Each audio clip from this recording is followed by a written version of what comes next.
Hey everyone, J7Jace here, bringing you a short video on everyone's favorite overpowered character, Thunder God Sid, aka Sidolphus Orlandeau.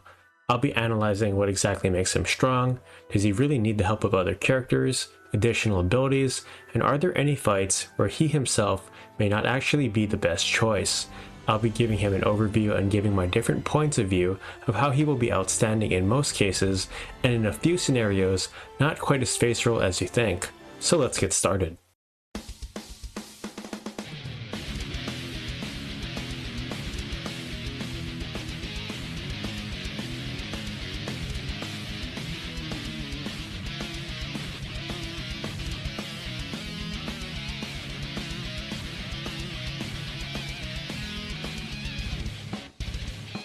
Orlandeau joins the party quite late into the game at Chapter 4, after the series of battles at Fort Besala. If you choose to recruit him, he will scale with the party's level and comes with the amazing Excalibur Knightsword, which has fantastic 21 weapon attack. It absorbs and boosts Holy, and it gives him auto permanent haste unless his weapon gets broken, stolen, or slows casting on him.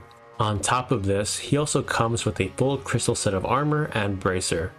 Even though you can alter these stats fairly easily, Orlandeau starts out with a fantastic 77 bravery and 65 faith, meaning he can be competent as not only a physical damage dealer, but mage too. Without any equipment, he has wonderful PA, MA, HP, MP, speed, and he has a base move stat of 4, and a high character evasion rate at 20.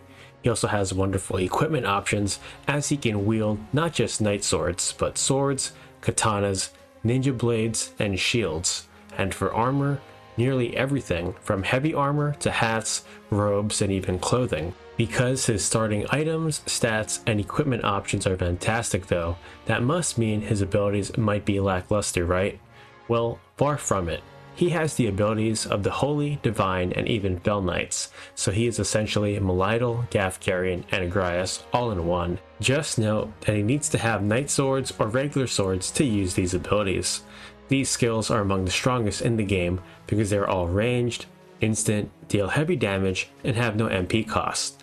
Not to mention, they also have a special effect, with things like Unyielding Blade being able to destroy enemy equipment unless they have Safeguard, or if you are fighting monsters on the PS1 version. Some of Holy Sword's abilities, like Divine Ruination, have the ability to KO multiple enemies, as well as having a chance to inflict a negative status effect, granted they even survive the attack. And lastly, let's not forget Shadowblade being able to heal you for a lot, if not all of your HP. Orlandeau will have some of these randomly learned when he joins, and if you somehow can start with Hollowed Bolt, even better. With fantastic stats, insane abilities, and arguably the best Knight Sword, will Orlandeau be able to handle himself just fine in most battles without help or changing anything out? I'll give my results and findings for the rest of the story and random battles along with Rendezvous. In most cases, even with his starting equipment, and even without getting any other support, reaction, or movement abilities, yes, he in fact can still be very competent, and given what he has, a cut above the other characters. If we were to deploy him in the next story battle at Germanus Peak, he can handle himself quite well in nearly all cases, as long as the thief doesn't somehow hit a YOLO Hail Mary and steal his weapon. Even if he chooses not to use Excalibur for whatever reason, he can still hold his own here, and at Lake Pescas as well. There shouldn't be any difficulties. This also goes for the vast majority of random battles where deploying him solo should be no sweat. Although, in some particular battles like the monks at Grog Hill, the red chocobos at Vinath Creek can in fact defeat a starting Orlandeau. Even in the harder story battles, using Orlandeau alone, even with Excalibur mind you, without upgrading him can be problematic, with the Assassins, Elmdor, and Zalera presenting some problems if you aren't careful or prepared.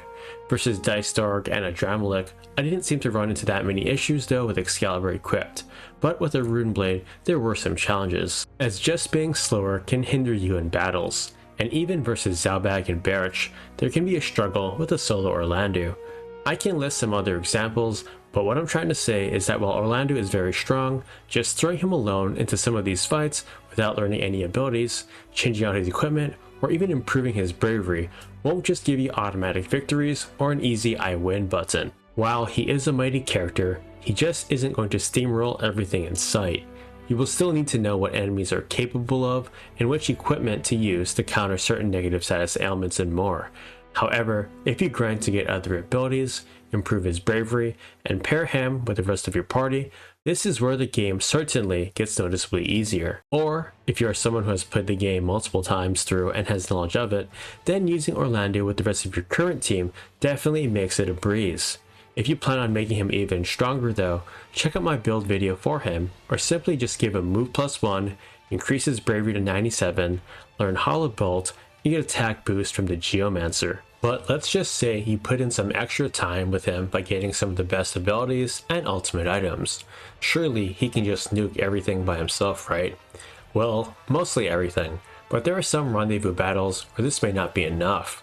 The Guarded Temple has a lot of strong automatons or constructs, which can defeat him when deployed solo. The mission Nightmares is also another one where he isn't the best choice, as they have enemies that have a few thousand HP and can inflict negative status ailments, putting him out of the fight rather fast. Lastly, Brave Story and an Ill Wind will pose some difficulties too. Brave Story is a gauntlet of tough battles that can definitely get him if you make a misplay using him solo, or don't have the proper tools to revive or cure him of negative status ailments. Argath and an Ill Wind with Vampire can also cause a fast game over too. To wrap this up, Orlandeau is such a fun character to use, and the hype getting to use him is always a great time. Even though he will be lacking in some of the stronger support, reaction, and movement abilities, he can be thrown right in and be a fine addition to the party. And if you get lucky, he will already have Hollow Bolt learned. Another large reason why he is so strong is because of Excalibur. Its weapon attack is solid, and more importantly, its permanent auto haste effect. Without getting into too many details, it's virtually like having 1.5 times his speed stat, meaning he'll get in turns much faster than other characters. Using him without Excalibur definitely makes him a lot weaker and not entirely as spaceful as you think. It's still better to have a balanced team, learning a variety of abilities, and knowing how to tackle some of the harder fights instead of just deploying Orlandeau. He is a cut above the vast majority of characters and is great for handling many fights. Just don't be too overconfident or cocky though. There's cocky and there's confidence, right? Hey, cockiness is always good. With all that being said, Orlandeau is still very strong, and I'd put him at the top of tier lists any day of the week. And if you want an easier time in most fights, definitely use him. Just don't think he'll give you the automatic W though in every single situation. That's all for this one. Thanks for watching, and I'll see you next time.